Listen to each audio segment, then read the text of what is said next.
Bonsoir les amis.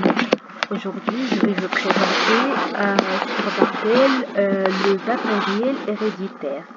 On s'est arrêté la dernière fois dans cette partie. Voilà, on a commencé par le cytoplasme et les organites qui constituent le cytoplasme.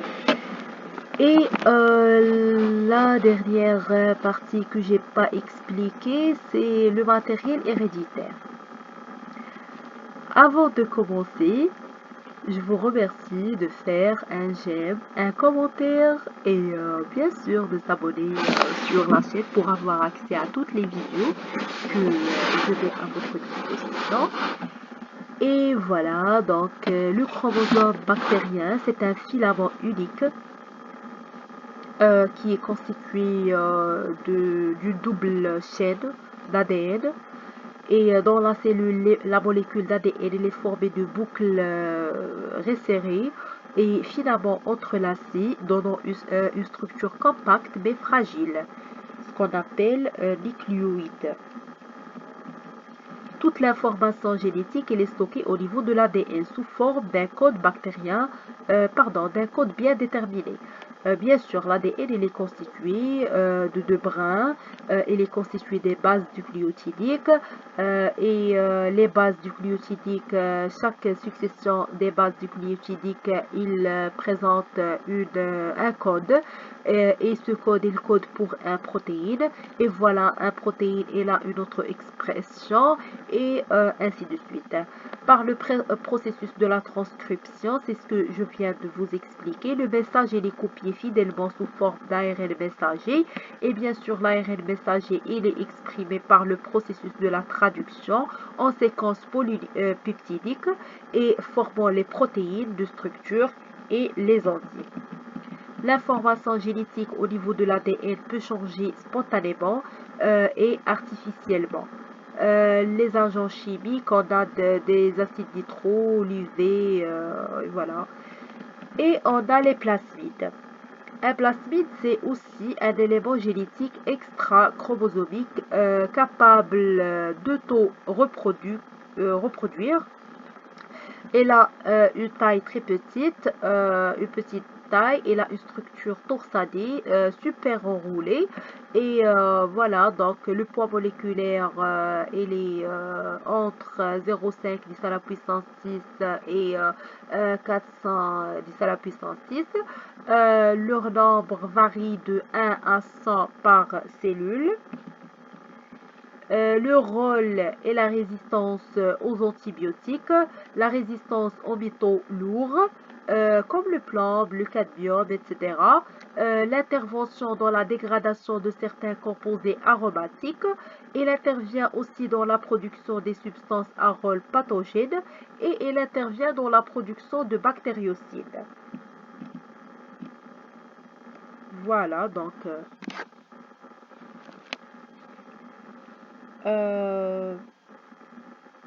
l'élément inconstant. On a un schéma bien sûr, un schéma qui n'est pas très bien clair, mais je vais vous expliquer. Voilà le nucléole, voilà le voilà le nucléole, voilà le cytoplasme, voilà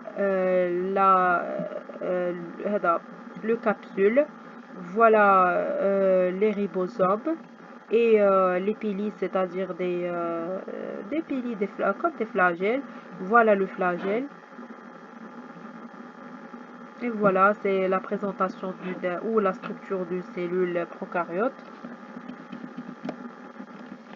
Et passons à la capsule.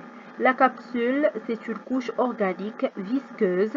Elle est élaborée par certaines bactéries dans certaines conditions de culture. Généralement, elle entoure une cellule bactérienne. La composition chimique, elle est souvent polyholosidique, quelquefois polypeptidique. Chez les pneumocoques gram négatifs, la capsule est polyholosidique. Elle est formée de longues chaînes d'acides aldobioniques. Voilà la forme ou la structure des acides aldobioniques. Selon les espèces et les souches bactériennes, la nature chimique de la capsule peut varier au niveau des acides uroniques. On a soit un acide galacturonique, un acide glucuronique, un acide silobiuronique. Des oses ou du sucre, on a soit le glucose, le galactose ou un rhabdose. La capsule elle est également de nature polyolosidique chez de nombreuses bactéries gram-négatives comme E. coli, Escherichia coli, Klebsiella, Haemophilus influenzae. Chez les gram-positifs, les constituants capsulaires sont de nature polypeptide constitués d'un seul acide aminé, ce qu'on appelle l'acide glutamique, comme Bacillus anthracis, Bacillus megatherium, Bacillus subtilis. Et les fonctions de cette capsule, c'est un support de propriétés physiopathologiques et immunologiques. Elle protège la bactérie contre la phagocytose et il est véritable facteur de virulence. Et aussi, c'est un support d'antigénicité. La nature de polyolosides constitutifs de la capsule et de leur enchaînement détermine la spécificité sérologique. On a 70 types sérologiques sont actuellement reconnus chez les pneumocoques. Les pneumocoques, c'est les bactéries qui induisent des inflammations au niveau des poumons. Et voilà, donc dans l'environnement, la capsule protège la bactérie contre la dessiccation, le pouvoir agressif des agents chimiques et physiques et empêche la fixation des bactériophages sur la bactérie. Voilà, donc le rôle et l'explication, les fonctions, la composition, la structure de la capsule. Voilà, vous y revenir sur cette partie pour bien comprendre. On va passer au flagelle. Au flagelle, on a deux types de mouvements. On a chez les myxobactéries, on a un déplacement par glissement.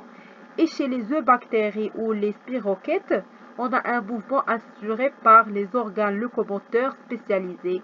On a par exemple chez les spirochètes, on a un mouvement assuré par un filament axial. Voilà, il est représenté ici. Voilà. C'est chez les spirochètes. Voilà.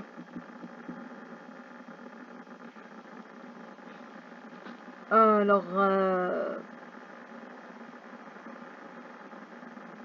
on va s'arrêter ici et voilà, donc sur ce schéma. Oui, et bien sûr, se rappeler de ce schéma pour avoir une idée sur le type de transport chez les spirochètes. Et voilà, vous pouvez bien sûr me poser des questions si vous ne comprenez pas quelque chose. Et voilà, donc je vous remercie et je vous laisse à la prochaine. Veuillez bien sûr s'abonner sur la chaîne et pour avoir accès à toutes les informations et toutes les vidéos que je mets à votre disposition. Et je vous remercie. Bonne soirée.